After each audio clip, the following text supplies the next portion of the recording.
आप देख रहे हैं हरियाणा न्यूज 24, जहां हर खबर मिले सच के साथ। नमस्कार, स्वागत है आपका हरियाणा न्यूज 24 पे।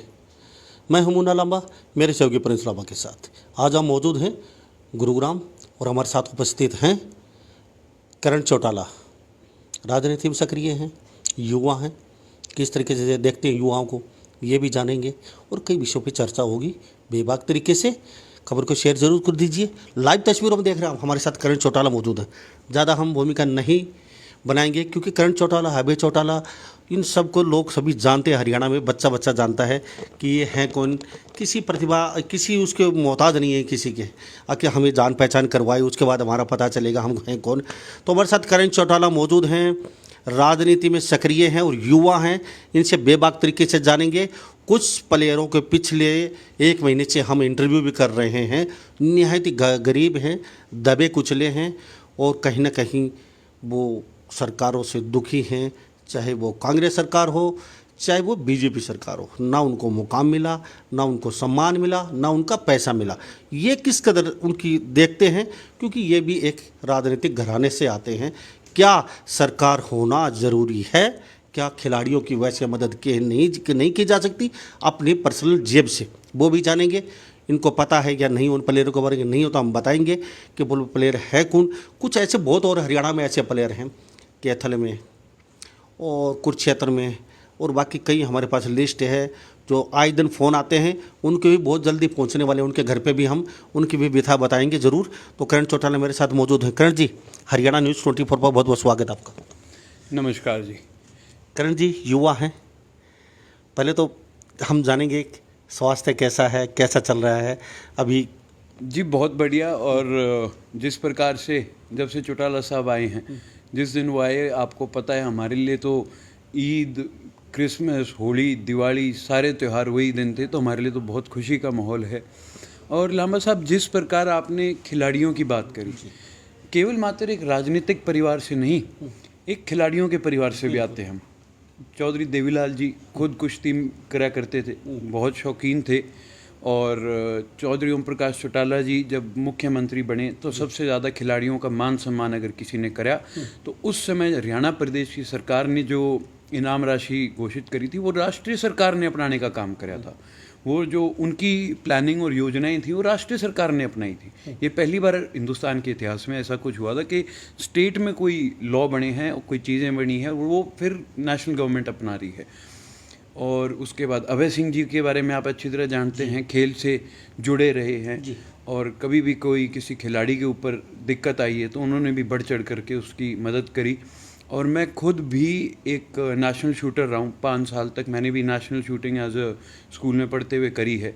और पिछले दिनों मैम की हमारी एक बहन थी जिसके बारे में हमारे को पता लगा था कि उसके घर पे उसके फादर, उसकी मदर, उसकी दोनों बहनें और वो खुद भी दिहाड़ी करके अपनी ट्रेनिंग पूरी करा करते थे। उनके पास ना तो डाइट का पैसा था और फिर बीच में कारणवश उसको अपनी ट्रेनिंग छोड़नी पड़ी थी। तो उस समय भी आगे आकर के मैंने हमारी जो जननायक चौधरी देवीलाल विद्यापीठ है वहाँ से उसको 21,000 रुपये पर मंथ की उसकी डाइट के लिए हमने देने का काम किया, जो अब तक चलती आ रही है। और हमने उनको कह रखा है जब तक वो खेलेंगे, जब तक उनकी ट्रेनिंग चलेगी, उनको जिस भी प्रकार की कोई ऐसी ज़रूरत पड़ेगी तो हम उनकी मदद ज़रूर करेंगे। और आपके चैनल के माध्यम से मैं कहना चाहूँगा उन सभी खिलाड़ियों को जिसको भी ज़रूरतमंद होगा, जिसको सही मायने में ज़रूरत होगी, दिक्कत होगी, जैसे कि अभी मैंने अपनी बहन मानसी दलाल के बारे में सुना था, आपके चैनल के द्वारा ही ये खबर हमारे तक आई थी, तो उनकी भी मदद हम करेंगे। तो और मैं तो रिक्वेस्ट करूँगा कि ऐसा कोई भी आपके पास साथी आपको पता लगता है जिसके बारे में, तो हमारे तक उसके बारे में बताएं। क्योंकि ऐसा ना हो कि पैसे के कारण या कोई खर्चे के कारण या डाइट के कारण कोई मेरा भाई बहन इस चीज़ में पीछे रह जाए। जी, तो करण चौटाला बने बेबाक तरीके से बातचीत कर रहे हैं। करण चौटाला ने आश्वासन पूरा दिया है कि कोई भी भाई बहन पैसे के अभाव के कारण खेल से वंचित नहीं रहना चाहिए, डाइट से वंचित नहीं रहना चाहिए। इन्होंने कहा कि देवीलाल कोई ट्रस्ट बनाया हुआ है विद्यापीठ, वहाँ से हर महीने कई बच्चे 21,000 रुपये उनको दिए जा रहे हैं जो प्रतिभावान खिलाड़ी हैं और वास्तव में जो आगे जा रहे हैं। करण जी, हमने कुछ दिन पहले इंटरव्यू किए थे कई। लाखन मादर से एक बुसो का प्लेयर है, काफ़ी अंतर्राष्ट्रीय और राष्ट्रीय गोल्ड मेडल है, नौकरी के लिए चक्कर लगा लगा के हार चुका है। उनका कांग्रेस राज में और बीजेपी राज में मुझे कहीं कोई जगह नहीं मिली, और फूट फूट के उनकी माँ और बेटा दोनों रो रहे थे। अमरूद बेचता है। सेकंड, हम मानसी दलाल की बात करते हैं। पिताजी अच्छा खासा परिवार था, सही अच्छी लाइफ थी उनकी, लेकिन एकदम टर्निंग पॉइंट ऐसा आया, आज वो कहीं ना कहीं बहुत दुविधा में हैं। और मानसी दलाल सुन भी रही होगी, देख भी रही होगी, और बहुत रोई वो बच्ची। ना तो उनके पास ग्लव्स है खेलने के लिए, आज दोराई पे खड़े हैं। तो वो छारा गांव से आते हैं, उसके नज़दीक एक एकेडमी है, बेरी के पास में कोई गांव है, वहाँ पे अलग अलग स्टेट की लड़कियाँ रहती हैं बिना माँ बाप की। तो वहाँ एक झोपड़ी बना रखी है छोटी छोटी छोटी, उनमें कोच हैं, वो भी सनखी या पागल लगा लीजिए। वो उन बच्चियों को कुश्ती करवाते हैं, रेसलिंग खिलाते हैं, काफ़ी मेडल वो लड़कियाँ भी लेके आई हुई हैं। ऐसे कई प्लेयर और भी हैं, जैसे एक हमारा एक मित्र है यहाँ इधर कुरुक्षेत्र में, उसने कसम खा रखी है, वाल्मीकि समाज से है, कि मैं जब तक घर नहीं जाऊँगा, जब तक मैं लिम्का बुक में नाम दर्ज नहीं करवा लेता। और वो 10 किलोमीटर 40 किलोमीटर 10-20 किलो वज़न रख के पैदल चलने का उसका रिकॉर्ड बनाने के है, और वो उसने कसम भी खा रखी है। तो वो यहाँ जींद के पास के गांव के हैं। ऐसे और भी बहुत प्लेयर हैं। एक हमारे जो योगेश्वर दत्त हैं बैसवाल गांव के, वहाँ पे एक मोनू टाइगर पहलवान है, वाल्मीकि समाज से है। उनके पास खाने को अन्न नहीं है, पहनने को उसके पास कपड़े नहीं हैं। मोनू टाइगर पहलवान हैं, रो रो के बुरा हाल है। जिस स्टेडियम में वो वर्जिश करते हैं, वो कहते हैं कि सर मुझे यहाँ चौकीदार लगा दीजिए, जिससे वो जो पैसा आएगा उसमें मेरी डाइट का बंदोबस्त करूँगा और ओलंपिक मेडल मैं पक्का जीत के लेके आ सकता हूँ। किसी सरकार ने उसकी नहीं सुनी आज तक, वो भी कहीं की दुविधा में है। तो हम आशा करते हैं, सभी प्लेयर देख रहे हैं, सुन भी रहे हैं, आप उनकी ज़रूर मदद करेंगे ऐसे लोगों की। और कई ऐसे और भी प्लेयर हैं जो हम आप धीरे धीरे आपको दिखाते रहेंगे। तो इनके बारे में क्या कहेंगे? आपके माध्यम से एक बात और उनको आश्वासन दिलाता हूँ, क्योंकि आप जैसे कि आपको पता है कि वाइस प्रेसिडेंट हो ओलंपिक एसोसिएशन में, तो उनकी ये बात मैं अगली हमारी जो जनरल बॉडी मीटिंग होगी हमारी ओलंपिक की, उसमें मैं उनकी इस आवाज़ को उठाने का काम भी करूँगा, ताकि हम इसमें ओलंपिक एसोसिएशन की तरफ से बड़े फैसले करें। जी, भगवतीपुर गांव रहेगा, मैम का लास्ट गांव पड़ता है। लड़की बहुत अच्छी है, 80 नेशनल मेडल है उसके पास, एक बार राष्ट्रीय गोल्ड मेडल, अंतर्राष्ट्रीय गोल्ड मेडल है, 3 बार वर्ल्ड कप में पार्टिसिपेट कर चुकी है। तो नौकरी जो ही उसकी ज्वाइनिंग लेटर 1 हफ्ते में आना था, तो बोला आप घर जाइए, आपका ज्वाइनिंग लेटर पूछ जाएगा। लड़की ने बताया, रोने लगी। आप भी वो नौकायान में है, लेकिन उसके बाद उसको कहते हैं पॉलिसी बदल दी गई है, अब आपको नौकरी नहीं मिलेगी, घर पे उसको भी खाने के दाने नहीं है। आज कुछ लोग देख भी रहे हैं, वो उनको सम्मानित करने। मैं तो इस बात का एक ही चीज़ कहना चाहूँगा कि जो जब उसने खेला था, अगर उस टाइम पे नौकरी का प्रावधान था और बाद में अगर पॉलिसी बदली जाती है, तो उसमें उस लड़की का दोष नहीं है। 20 दिन बाद पॉलिसी बदली। हाँ, तो उसमें उसका दोष नहीं है। उसको नौकरी मिलनी चाहिए, उसके लिए आवाज़ भी उठाएंगे, चाहे कोर्ट में जाके उसके लिए लड़ाई लड़नी पड़े, उसके लिए वो लड़ाई भी लड़ेंगे। जी करण जी, आश्वासन दीजिए, आप उनके घर जरूर जाएंगे और हम आपके साथ होंगे। मैं आपको आपके माध्यम से उनको ये प्रॉमिस करता हूँ कि मैं जल्द उनसे आकर के सभी से मिलूंगा और आप और हम साथ चलेंगे। जी करण जी, खिलाड़ियों पे बात, खिलाड़ी खुश भी हो गए होंगे, जो देख रहे हैं मन मन मुस्कुरा रहे होंगे कि कोई तो ऐसा आया आज समाज में हमें सहारा देने के लिए, और वो प्लेयर खुश हैं, उनके माँ बाप भी देख रहे हैं, वो भी खुश होंगे। और अमेरिका में जो लोग बैठे हैं अभी देख रहे हैं, कनाडा, यूएसए, कई देशों में हमारा चैनल देखा जाता है, वहाँ से अच्छी खासी मदद मिलती है। वो भी कई बार फ़ोन करते हैं रात को हमारे पास कि यहाँ राजनेता कर क्या रहे हैं। तो ऐसे राजनेता हमें मिल चुके हैं जो उनके घर जाएंगे और उनका हालचाल ज़रूर पूछेंगे। तो अब तक आपकी जो इच्छा थी वो पूरी हो चुकी है उन लोगों की। करण जी, चौटाला साहब बाहर आ चुके हैं जी। एक राजनीति में कुछ एक भूचाल सा आ गया हरियाणा में एकदम, क्या लगता है कुछ बहुत बड़ा फेरबदल होने वाला है? फेरबदल ज़रूर होगा, केवल मात्र हरियाणा में नहीं, देश की राजनीति में भी बड़ा परिवर्तन देखने को मिलेगा। क्योंकि जो एक हरियाणा की देश की जनता जिस प्रकार उन्होंने इस सरकार पे भरोसा किया था, वो आज कहीं ना कहीं भरोसा टूट चुका है। और वो अंदर ही अंदर इतना ज़्यादा टूट चुके हैं कि वो ये महसूस करने लग गए थे कि हमारी आवाज़ उठाने वाला कोई नहीं है। जैसे ही चौटाला साहब का रिहाई का फैसला हुआ, जिस दिन वो बाहर आए, एक उम्मीद उनको दोबारा दिखी, क्योंकि ये बात सभी जानते हैं कि जनरल चौधरी देवीलाल जी की विचारधारा को अगर सही मायने में किसी ने आगे बढ़ाया तो चौटाला साहब ने आगे बढ़ाया, और उसी तरीके से अभय सिंह जी ने उसको कायम रखा।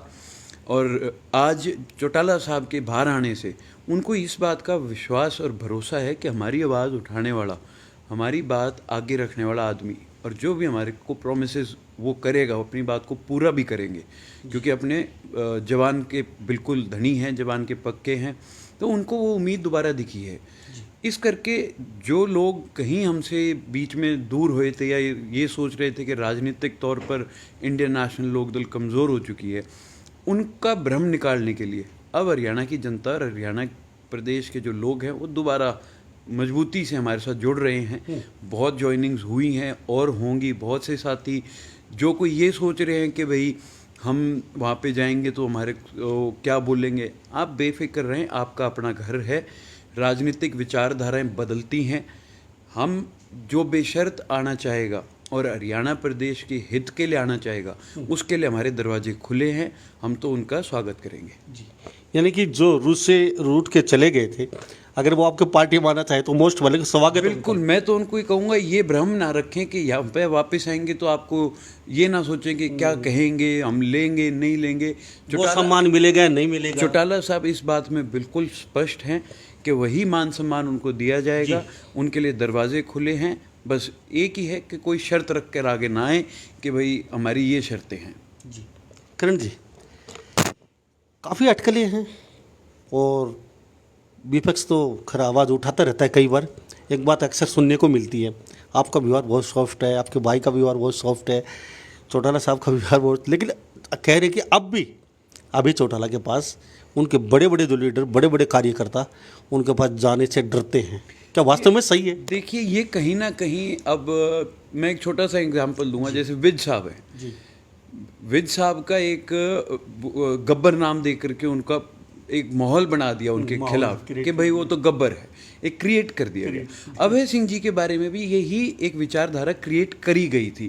उन लोगों ने क्रिएट करी थी जिनको डर था कि अगर ये इंसान राजनीति में आगे आ गया तो हमारी राजनीति अनसक्सेसफुल हो जाएगी। लेकिन पिछले 2 सालों में, 1.5 साल में, जब से ये कोरोना काल आया है, जब से ये आपका किसान आंदोलन शुरू हुआ है, अभय सिंह जी जिस प्रकार जनता के बीच में गए हैं, जो लोग उनसे मिले हैं, वो इस बात को समझ चुके हैं कि भाई ये एक गलत एनवायरनमेंट क्रिएट किया गया था, ये एक गुब्बारा बनाया गया था सिर्फ उनके खिलाफ कि भाई वो ऐसे सख्त आदमी हैं। नहीं तो आम तौर पर वो स्पष्ट जरूर हैं, वो सही को सही और गलत को गलत कहने वाले हैं। वो आपको झूठी लालसा दे करके या आपसे झूठ बोल करके कि हाँ आपको चक्कर नहीं कटवाएंगे।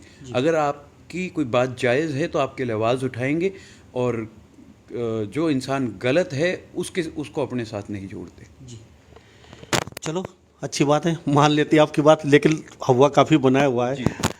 जी करण जी, एक बात और जानना चाहता हूँ। पहले अभी चौटाला 1-1 आर्मी बोलते थे, अब 2 मैन आर्मी हो चुका है, तो 2 मैन आर्मी तो काफ़ी पावर आपकी पार्टी में आ चुकी है। पहले 1-1 यानी कि चौटाला साहब जेल में थे तो अब बाहर आ चुके हैं, अब 2 मैन आर्मी। इसका नतीजा आपको बहुत जल्द देखने को मिलेगा। जिस प्रकार आपने कहा है, चौटाला साहब के बाहर आने से राजनीतिक गतिविधियां गर्म हो चुकी हैं, कई लोगों में बौखलाहट आ चुकी है कि भाई अब हमारा भविष्य क्या होगा। जल्द आपको पार्टी की तरफ से जब एक बड़ी प्रेस कॉन्फ्रेंस करेंगे चौटाला साहब, उसमें काफ़ी चीज़ों के बारे में आपको बताएंगे कि क्या आगे हमारी रूपरेखा रहेगी, क्या नई नई चीज़ें हमने सोची हैं। जी, आप युवा हैं और क्या देखते हैं, दुष्यंत चौटाला ने बताया 75% युवाओं को रोजगार हरियाणा को दिया जाएगा और लगभग हो चुका है। क्या मानते हैं अगर रोजगार उन्होंने जो बोला था वो पूरा हो चुका? और वो जिस तरीके से कह रहे हैं कि अभी लगने शुरू हो जाएंगे, मेरे को ज्ञान ही नहीं, क्योंकि मैं ये मानता हूँ राजनीतिक आदमी वही होता है जो जनता के बीच में रहे। अगर आपको वो कहीं दिखाई दें जनता के बीच में, तो आप मुझे ये जवाब उन्हीं से ले दीजिए कि ये बात कब तक सच होएगी। कब तक सच होगी, सही है। करण जी, आप बहुत सॉफ्ट हैं और अच्छे व्यक्तित्व के धनी हैं और अच्छा बोलते भी है, क्योंकि कई बोलते हैं करण चौटाला अच्छा नहीं बोलते, लेकिन बहुत अच्छा बोलते हैं आप। करण जी, मैं एक बात जानना चाहूँगा, युवा हैं, अगर आपकी सरकार आ जाती है, चलो सो मान लेते हैं आपकी सरकार आ गई अभी, तो युवाओं के लिए खाली लॉलीपॉप या फिर कुछ करने का ठाना है, क्या सोचा है आपने? नहीं, बिल्कुल। देखिए, ये बात आपको जिस प्रकार मैंने कही कि हमारी विचारधारा जननायक चौधरी देवीलाल जी की विचारधारा है।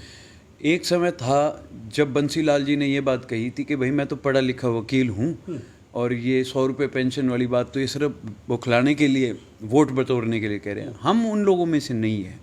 हम जो कहते हैं वो करते हैं, और जो वायदे हम जो अब आगे हम करेंगे युवाओं के लिए, जिसके ऊपर जैसे मैंने आपको बताया कि अभी हम चर्चाएं कर रहे हैं, लोगों से बात कर रहे हैं, अलग अलग प्रकोष्ठ की मीटिंगें बुलाई हैं। हमारी 12 तारीख को हिसार में युवा प्रकोष्ठ की मीटिंग है, वहाँ पे भी हम बात करेंगे। फिर हम अपनी हाईकमान के साथ बैठ करके उनसे चर्चा करेंगे कि क्या क्या पॉसिबिलिटीज़ हैं। हमारी सोच ये है, हम कौन कौन सी चीज़ें पूरी कर सकते हैं सरकार आने पे। हम प्रोमिसेस वही करेंगे जो हम पूरे कर सकते हैं, नहीं तो हम आपको झूठ बोल करके, टॉफ़ी दे करके हम आपको, क्योंकि हमने तो आपके साथ एक परिवार का नाता हमारा जो है हरियाणा की जनता के साथ है। जननायक चौधरी देवीलाल जी ने अपने परिवार से पहले हरियाणा की जनता को परिवार माना है, चौटाला साहब ने माना है, अभय सिंह जी मानते हैं, और ठीक उसी प्रकार हम दोनों भाई भी मानते हैं। आपके पिताजी ने अपना इस्तीफा वापस ले लिया। विपक्ष कहता है अगर सदन में रहते तो कम से कम अच्छी तरीके से आवाज़ उठा सकते थे। अभय चौटाला तो वहाँ से भाग लिए, सवालों के यही सवाल देने पड़े, जवाब देने पड़ेंगे, सवाल सुनने पड़ेंगे, तो वहाँ अगर रह के वो काम कर सकते थे, बाहर रह के वो काम कर ही नहीं सकते वो, तो उन्होंने वहाँ रहना चाहिए था। आपके माध्यम से एक ही बात कहूँगा, फिर सरकार अगर ये सवाल हम पे उठा रही है तो चुनाव क्यों नहीं करा रही? चुनाव करा दो, पता लग जाएगा कौन कितने पानी में है। और अभय सिंह जी तो ये बात बड़ी ठोक करके उस दिन, जिस दिन इस्तीफा दे करके आए थे, स्पीकर साहब ने भी यही बात कही थी, और मैं उनके साथ वहीं मौजूद था। तो उन्होंने कहा था कि चिंता ना करें, मैं तो आप उपचुनाव कराएं, 6 महीने में दोबारा आ जाऊंगा, पर उसके बाद आप अपनी कुर्सियों की चिंता करो, क्योंकि आने वाला समय आपके लिए खराब होगा। इलाहाबाद से उपचुनाव क्या लगता है, चौटाला साहब आ रहे हैं या अभी चौटाला उतर रहे हैं चुनाव में, क्या अभी कुछ सोचा है? अभी इस बात पे कोई फैसला किया नहीं है। अभी हमारे को इलेक्शन कमीशन से भी परमिशन का पता लगेगा। अब हम उस पर काम कर रहे हैं कि चौटाला साहब चुनाव लड़ सकते हैं कि नहीं लड़ सकते। लेकिन एक बात ज़रूर कहूँगा, अगर कोई ये कहता है कि भाई हम सिर्फ चुनाव लड़के ये सीट अपनी रखना चाहते हैं, तो ऐसी कोई बात नहीं है। जनता जिसको बोलेगी चुनाव वो लड़ेगा, सबसे बड़ी बात। और कई लोगों ने ये सवाल उठाए हैं कि भाई ये तो खुद राजनीति करके पार्टी में अपना होल्ड रखना चाहते हैं। चौटाला साहब से कल भी ये सवाल पूछा गया था जब हम संघर्ष स्थल से निकल रहे थे। उन्होंने बहुत स्पष्ट होकर के बात कही, मैं चुनाव लड़ने में विश्वास नहीं रखता, मैं चुनाव लड़ाने में विश्वास रखता हूँ। अगर हम लोग लालची होते तो फिर जननायक चौधरी देवीलाल जी के पास इतने मौके थे, उन्होंने बहुत बड़े बड़े त्याग करे हैं। चौटाला साहब ने भी कई बार ऐसे मौके आए तो उसी के भाई गठबंधन की सरकार होती थी, गठबंधन के तहत उन पर प्रेशर बनाने की कोशिश करी गई, उन्होंने उसी टाइम इस्तीफा दे करके बोल दिया मैं ऐसी कमज़ोर सरकार में काम नहीं करूँगा। तो इस बात से बेफिक्र रहें, जो जनता का फैसला होगा चुनाव किसको लड़ना चाहिए वो ही व्यक्ति चुनाव लड़ेगा हमारी पार्टी से। और जब इस हाउस में जाएंगे दोबारा तो उसी गर्मा गर्मी से जाएंगे, और अब की बार सवाल हम पूछेंगे, जवाब सरकार को देने पड़ेंगे। दुष्यंत चौटाला एक बात बार बार बोलते हैं, जहाँ भी कोई घटना होती है, काले झंडे दिखाना या कुछ होता है तो ले दे के आप पे ठीकरा फोड़ देते हैं, ये हमें पता है किसका काम है, ये हमें पता है कौन करवा रहा है। तो उनका रटा रटा यही जवाब होता है, आमने सामने आइए, आमने सामने होकर फाइट कीजिए, ऐसे वो लोग गुमराह करके पब्लिक को, हमारे ऊपर हम हटने वाले नहीं हैं, हमारे जड़े नीचे तक जा चुके हैं। तो क्या लगता है वास्तव में? मैं तो एक ही बात कहूँगा, हम ऐसी अच्छी राजनीति करने में विश्वास नहीं रखते। और अगर उनको इतना विश्वास है कि जनता उनके साथ है तो टिकरी बॉर्डर और सिंगू बॉर्डर, गाजीपुर बॉर्डर खुले हैं ना, तो वो बॉर्डर पे कोई लोकदल के लोग बैठे हैं, वहाँ आम किसान बैठा है, वहाँ जाएं। जी करण जी, विपक्ष कह रहा है अभी कोरी राजनीति हो रही है किसान आंदोलन को लेके, पेवर वहाँ राजनीति की जा रही है, राजनीति रोटियां सेक रहे हैं, कुछ चुनाव लड़ेंगे, कुछ लड़ने वाले हैं। दुष्यंत चौटाला के बयान आया था अभी कुछ दिन पहले, वहाँ पे वो लोग बैठे हैं जिसने पंच का चुनाव लड़ना है, जिसने मेंबर का चुनाव लड़ना है, जिसने पार्षद का, जिसने सरपंच का, बाकी तो किसान आपके बोले खेतों में काम कर रहे हैं। मैं आपको एक ही बात कहना चाहूँगा, जो वहाँ पे आंदोलनकारी बैठे हैं सही मायने में, वो वहाँ पे अपने हक के लिए बैठे जी। हैं और वो इतने भी पागल नहीं है कि उनको ये चीज़ें समझ नहीं आती। जो इंसान वहाँ राजनीतिक रोटियां सेकने जा रहा है उनकी जमानत जब्त होएगी, जी चाहे वो कोई भी हो। जी अगर वो ये सोच के गए हैं, अपनी गलतफहमी निकाल दें, मैं तो आपके माध्यम से उन तक ये बात पहुंचाना चाहूँगा कि अगर आप वहाँ पे अपनी राजनीतिक रोटियां सेकने जा रहे हो तो इस गलतफहमी में मत रहो कि किसान इतनी जल्दी बौखलाहट में आ जाएगा और कल को आपको जिता करके भेज देगा। जनता बहुत समझदार हो चुकी है, सबको सब समझ आता है कि इस आंदोलन में सही मायने में कौन जुड़ा हुआ है और कौन सिर्फ राजनीतिक रोटियां सेक रहा है। जी। चौटाला साहब बाहर आने के बाद कुछ लगता है कई धड़े बनने की तैयारी चल रही है, मतलब अफवाह एक चली हुई है, काफ़ी रूमर हो सकता है, काफ़ी फैला हुआ है। हुड्डा साहब भी अलग से पार्टी बना सकते हैं, काफ़ी सुनने को मिल रहा है चारों तरफ से, तो कई धड़े हो चुके हैं। तो क्या लगता है कहीं ना कहीं? जी देखिए, राजनीति है जी। और ये ऐसा समय आया है जो मेरे को लगता है यहाँ पर सेकंड में राजनीतिक परिवर्तन हो रहे हैं। बिल्कुल। अभी कुछ कहा नहीं जा सकता, लेकिन काफ़ी राजनीतिक परिवर्तन होंगे, बदलाव होंगे, उतार चढ़ाव आएंगे। जल्द पता लग जाएगा क्या होगा। उस दिन फिर आपके साथ दोबारा बैठ के विस्तार में बात करेंगे। जी। करण जी, चुनाव में अब फिलहाल आप अपने आप को कहाँ खड़ा पाती हैं, जैसे जनता के बीच में, मतलब कौन से नंबर पे कहाँ खड़ा पाते हैं? देखिए, मैं किसी को ना तो अपने से कमज़ोर समझता और ना ये कहता कि हम सबसे मजबूत हैं। सभी बराबर हैं। जो तकड़ा होगा मौके पे वो जीत करके निकल जाएगा। जी। तो आने वाले समय में क्या आप भी कहीं ना कहीं से चुनाव की फाइट कर सकते हैं, कुछ सोचा है, या फिर बैक में रह के ही मदद करेंगे? ये पार्टी के फैसले हैं जी। तो इस पे मेरे से ज़्यादा विस्तार में आपको पार्टी के सीनियर्स बता सकते हैं। जो आदेश आएगा उसकी पालना जरूर करेंगे। जी। तो अभी देखिए, अभी नया प्लान क्या है? जैसे आप युवा हैं तो चौटाला साहब अपने हिसाब से चलेंगे, अभी चौटाला अपने हिसाब से तैयारी करेंगे, जिस प्रकार करण चौटाला अपने हिसाब से करेंगे, तो आप किस हिसाब से कर रहे नहीं, हो? जिस प्रकार मैंने आपको बताया, अभी हमारी मीटिंग्स चल रही हैं अलग अलग। जो हमारे सेल हैं, जो हमारे युवा, जैसे मैंने आपको बताया 12 को युवा प्रकोष्ठ की मीटिंग है, हम वो सारी एक बार अपनी मीटिंग्स करके फिर प्रदेश कार्यकारिणी मीटिंग होएगी। उसके बाद इतने में अभय सिंह जी के भी कुछ एक दौरे हैं वो जनता के बीच में जाने के, तो बैठ करके फिर एक रूपरेखा बनाएंगे, एक रोड मैप बनाएंगे और जल्द ही कोई अलग अलग नहीं चलेगा। पार्टी के कार्यकर्ताओं को सबको एकजुट लेकर के यूथ की क्या भूमिकाएं रहेगी, जो भी आदेश आएगा, क्योंकि मैं यूथ का प्रभारी हूँ, जो जो हमारे को कहा जाएगा उसकी पालना करेंगे। करण जी, 6-7 साल हो चुके सरकार को, क्या देखते हो 7 साल में? चलो कोरोना काल आ गया बीच में, काफ़ी विकट एक पोजीशन हो चुकी थी, अब सही हो चुका, सब सामान्य चल रहा है, लेकिन चलो कोरोना काल के कारण क्या सोचती है, ये जो विकट सिचुएशन पैदा हुई है, सभी अफरा तफरी बची हुई है। अब सरकार कहती है कि कोरोना काल आ गया बीच में, इस वजह से ये सिचुएशन बन चुकी है, जल्दी ही हैंडल कर लेंगे। तो आपको क्या लगता है वास्तव में ही इन 7 साल में सरकार कह रही है कि कोरोना काल की वजह से सब कुछ महंगा हुआ है, धीरे धीरे सामान्य हो जाएगा, और चीज़ें जो काटी जा रही है, पेंशन काटी जा रही है, हर तरफ से अफरा तफरी मची हुई है, तो कोरोना काल की वजह से है 7 साल में? क्या क्या सोचती है? मेरे को एक चीज़ नहीं समझ आती, सरकार ये सारी बात कोरोना पे घेर रही है, जबकि इस कोरोना के आड़ में बहुत बड़े बड़े घोटाले इस सरकार में हुए हैं जिनका खुलासा जल्द हो जाएगा और जब इस सरकार की पोल भी खुल जाएगी। ये जो बातें कह रहे हैं ये सब एक अपनी गलतियां छुपाने के लिए कह रहे हैं, अपनी कमज़ोरी छुपाने के लिए कह रहे हैं। चिंता ना करें, जैसे मैंने आपको कहा, समय आने दीजिए, इनकी भी बात आगे आएगी, सारी चीज़ों का स्पष्टीकरण हो जाएगा और फिर इनको भी इसी कटघरे में खड़ा होना पड़ेगा, जा करके जवाब इनको भी देने पड़ेंगे। तो करण जी, आखिर में जनता को क्या कहेंगे चलते चलते? मैं तो हरियाणा की जनता को बधाई दूंगा सबसे पहले चौटाला साहब के बाहर आने की, और एक ही बात कहूँगा कि आने वाला समय राजनीतिक परिवर्तन का समय है और हरियाणा के उज्जवल भविष्य के लिए सही फैसला कीजिए, सही लोगों के साथ जुड़िए, बुखलाहट में ना आइए, किसी के कहने में ना आइए, और आपसे एक ही वायदा करते हैं, जो कहेंगे वो करेंगे। बहुत बहुत धन्यवाद। Thank you. तो हमारे साथ ये करण चौटाला जुड़े हुए थे, अभी चौटाला के पुत्र हैं, अच्छा बोलते हैं, युवा हैं, काफ़ी कुछ सोच रखा है सरकार आने पर युवाओं के लिए। और जो हमारे खिलाड़ी देख रहे हैं देश या विदेश में, यहाँ जो उनके सपोर्टर हैं, जो उनको सपोर्ट करते हैं, उनके लिए भी अच्छी खबर है, करण चौटाला बहुत जल्दी उनके प्लेयरों के बीच पहुँचेंगे और जिनको ज़रूरत है उन खिलाड़ियों को वो हर चीज़ मुहैया ज़रूर करवाएंगे। उनकी डाइट की खासकर विशेष ध्यान रखा गया है। डाइट के लिए करण चौटाला कहा कि पूरा विशेष ध्यान रखा जाएगा उन खिलाड़ियों का, और उनके घर पे जाके उनकी सिचुएशन, उनका हाल चाल जरूर जानेंगे। तो इस बारे में आप क्या सोचते हैं, कमेंट में आप राय जरूर दे दीजिए। मैं मुन्ना लांबा मेरे सहयोगी प्रिंस लांबा के साथ, हरियाणा न्यूज़ 24। नमस्कार, जय हिंद। आप देख रहे हैं हरियाणा न्यूज़ 24, जहां हर खबर मिले सच के साथ।